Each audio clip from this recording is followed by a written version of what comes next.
having said that, I was talked out of it, and then he eventually got pinched.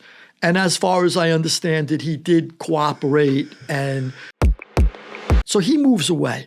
So they felt like, the mob felt like, as hard as Bobby came after them, and Bobby must have convinced Joe, look, we're going to go after them, but then we just want to get national names and go into the White House. How was that okay with Joe, though, who ran the family like an iron fist? It wasn't really, and he wasn't happy about it, but he gave in after being like, normally, and you're so right, an iron fist. Time and time again, I come across family and friends who said Joe's word was law. That's it. So there must have been a little room, a little bit of a gray area where they convinced him, or at least Bobby did, that, look, we'll make national names for ourselves. We're not going to really go after them again. All you could do is recommend them for either deportation or prosecution. Yeah. He wasn't locking them up during the McClellan Committee. Yeah, they could get him on like tax evasion or something. They couldn't. There was no RICO. And he wasn't the FBI. All he could do was recommend. So let's take a step back for 1 second, because we started to go deep into Joe Kennedy, but just to paint the full picture of where he is at this point in the 50s. Can you just explain what the claims are with him with Prohibition, and then how that, after Prohibition ended in 1933, I want to say, how he then translated that career of working with the mob to still working with the mob, if you will? Sure. So Joe Kennedy was, for the most part, too, and David Nasser, the guy you mentioned. Yeah, I don't know if I'm pronouncing it correctly, his last name, but he even admits that Joe was thought of as a stock swindler. So he had other issues, too. He was a crook in many ways. Oh, yeah. Okay, so we know that. Whether he was doing pump and dump schemes or buying and selling at the right time with some inside information, exactly. Unless he's laughing, he was the original Jordan Belfort, bro. Oh, really? Yeah. Yeah.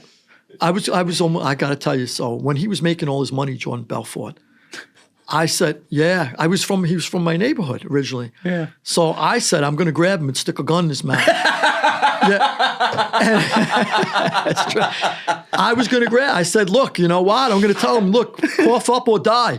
And it turned out that I was talked out of it because a friend of mine said, and a friend of mine high up, that you would know his name, I'm not going to mention it on the podcast, but he's a very, very well-known name in the Mafia, in the mob. That narrows it down. Yeah, it narrows it down really. He goes, Lou, you got to be willing to kill him then, because he's probably going to snitch at some point for either the shit he's doing or even just in that situation.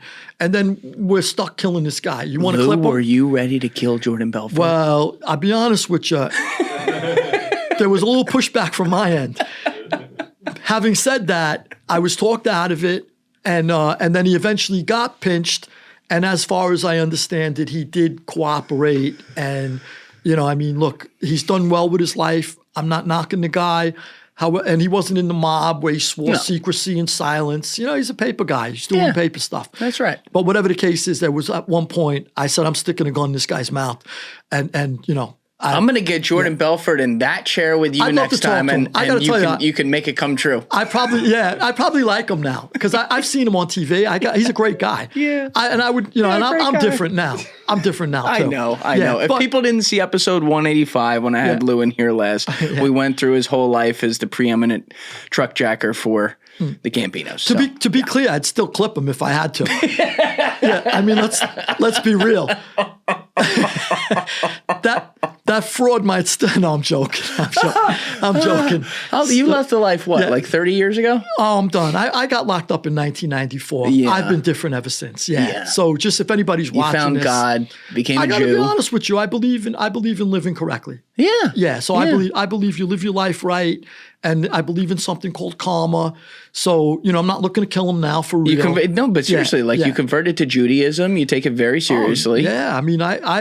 I believe there's a higher power. I did convert to Judaism. I believe that there's a creator, and I believe our actions, there's rewards and punishments for our actions. Hell yeah. Yeah. And I suffered the punishments. So I felt it real. Yeah. It's real. What'd you do, like 8 years? I did 8.5 years, but I faced life. So a lot of people always face life. What are you talking about? He must have rat. I didn't rat. I never ratted on nobody. I faced life. No rat. Never happened. So I faced life. And at some point or another, they offered me and my 8 co-defendants, they offered us all a global plea.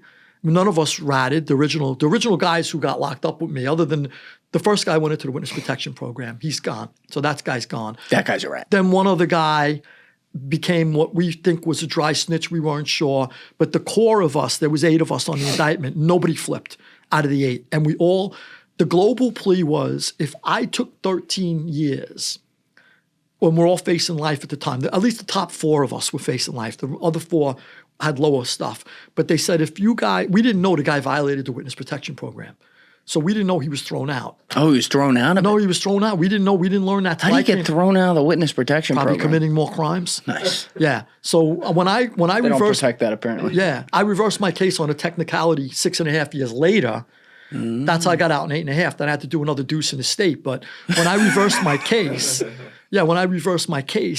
and came back down, that's when I learned the guy violated the program, because I go, let's go to trial. So they had no real evidence on me other than his word, and he's gone. So I'm like once you did a hijacking or a heist, it's done. So unless somebody's talking, that's the only evidence they really had on us. There's no Right. we're done. You dump the truck and you're out of here, or you leave the scene and it's over. So without him, I knew there was no case. That's why they ended up dismissing the federal case after I reversed it on a technicality. But anyway, so we all copped out, and the global plea was offered if I took 13, then my co-defendants would get all less down the line. And I said to them, what do you guys want to do? And they said, Lou, let's take it. It's a good deal for us. They were going to get 10, 9, 8 down the line. So I said, fine, I'll take the 13. Let's go. And we copped. So that's just that said. But while I was in there, I became an avid reader. I changed my life around. I studied law, history, science. I loved education. So it shows you the power of education, that if somebody maybe took me by the hand when I was a kid, maybe I would have had a different trajectory in life. Oh, for sure. Yeah. You're a very smart guy. That comes across a lot. And obviously, like, we see it now coming through in the things you do and writing things. And I agree with you, man. It's like so much of what happens in life is based on this crapshoot of your environment and where you're from and the people around you and what your parents are doing at the time. You know, if they got jobs trying to put food on the table and they're not there all the time, you know, it can kind of go that way. But exactly right. If people want to hear the full story, it was really compelling stuff. We did that last time around. And I had a great time with you, by the way. I've gotten emails from people telling me you've never opened up as much as you have with Julian Dorey. And I have to credit you. I appreciate that a lot. Thank you. Really, really just got an easy way about you. And you keep up with the show. If you subscribe to Julian Dorey. Thanks, man. So anyway, I get to talk with cool people like you and go back and forth for hours on end. It's cool. I think it's a cool job. Yeah, good work, brother. Thank you. Yeah. Thank you guys for checking out this clip. If you haven't already subscribed, please subscribe and hit the like button on this video. It is a huge, huge help. And if you'd like to check out this clip's full podcast episode, that link is in the description below or right here. And finally, you can follow me on Instagram and X by using the links in my description below.